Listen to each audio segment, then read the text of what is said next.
हज को लेकर जहां एक के बाद एक अपडेट आ रहा है, वहीं हज की तैयारियों को लेकर हाजियों की बेचैनी भी जायज है, क्योंकि हाजियों के लिए अभी दरख्वास्त भी शुरू नहीं हुई है। देखिए रिपोर्ट।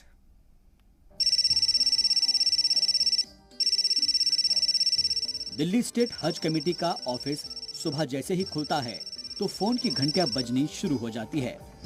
हज कमेटी में इन दिनों ज्यादातर फोन इस सवाल का जवाब जानने के लिए आ रहे हैं कि हज 2023 के लिए एप्लीकेशंस की शुरुआत कब होगी।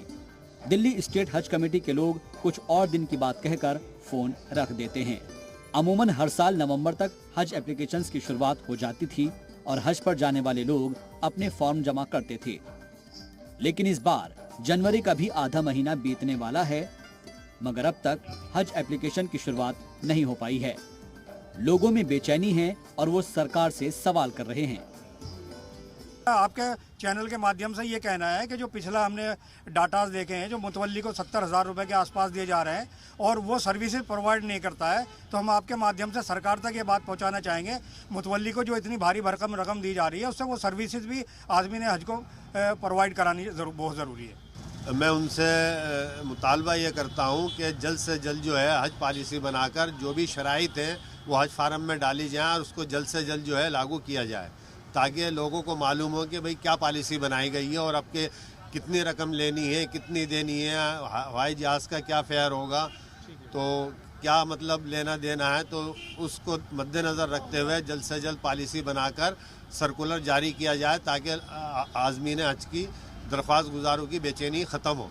कहीं ना कहीं मुझे उम्मीद है कि सरकार से कि हज को सस्ता करेगी, तो लेकिन इसी के साथ मैं दरख्वास्त ये करना चाहूँगा कि क्योंकि एक लंबा प्रोसेस होता है, हाजियों का हज पर जाने का फॉर्म जमा कराया करते हैं और उसी के साथ किस्त में पेमेंट वगैरह भी जमा करनी होती है और कुछ दूसरी ज़रूरियात भी पूरी करनी होती है। तो इसको जल्द से जल्द ना हज फॉर्म को जल्द से जल्द शुरुआत इसकी करवा दी जाए और हज का फॉर्म भरना लोग शुरू करें। ये मेरी दरख्वास्त है आदरणीय स्मृति ईरानी जी से।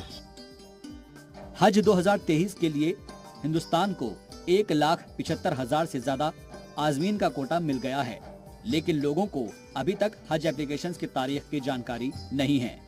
हज एप्लीकेशंस में हो रही देरी से सवाल उठ रहे हैं कि अगर यही हाल रहा तो फिर कुर्रानंदाजी से लेकर ट्रेनिंग, वैक्सीनेशन समेत दूसरे मामलों में जल्दबाजी होगी, जिससे दिक्कतें आ सकती है। अपोजिशन सरकार पर सवाल खड़े कर रहा है कि आखिर इस मर्तबा हज के कामों में इतनी देरी क्यों हो रही है।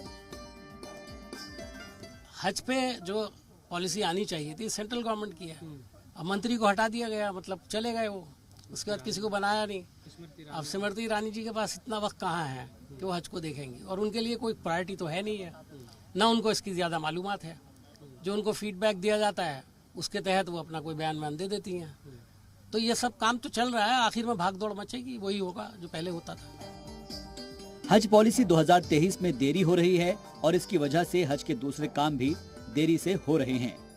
जैसे ही हज एप्लीकेशन की शुरुआत होगी, काम का दबाव भी बढ़ जाएगा, जबकि वक्त कम होगा।